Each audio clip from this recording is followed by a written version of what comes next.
From feeling the burn, to Hillary, to Trump, to cruising into the White House, who will make the ballot this upcoming November?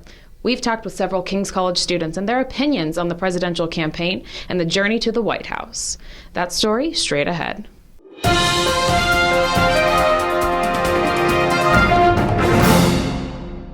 The primaries for Pennsylvania are right around the corner, and before we know it, it'll be time to cast our final votes for who we want to be the next president of the United States. Unfortunately, for college students, most are seen as uninterested in the upcoming election. We went around King's College to see just how much students actually care about the presidential candidates and their potential impact on the United States. We spoke to junior mass communications major John Deeney on his views of the presidential candidates. At first, I liked Trump. I liked his straightforwardness and everything like that. But as time went on, I started to realize as I paid more attention to the media that he has a lot of inaccuracies, and that's something that I don't think is acceptable.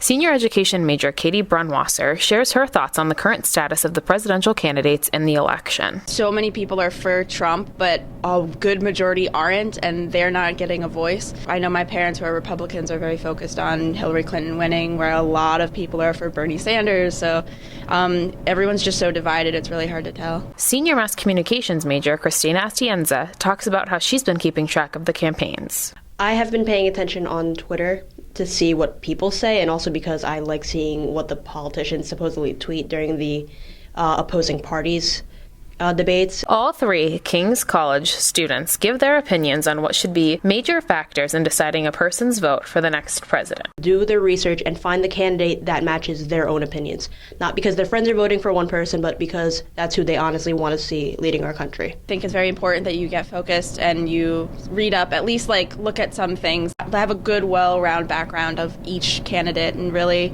try and figure out what you're for, whether that's Trump or Hillary or Bernie. I'm looking forward to the election. I think it's going to be a great race, so I'm going to start paying more attention to it as it gets closer. Reporting for KCTV, I'm Sarah Cease.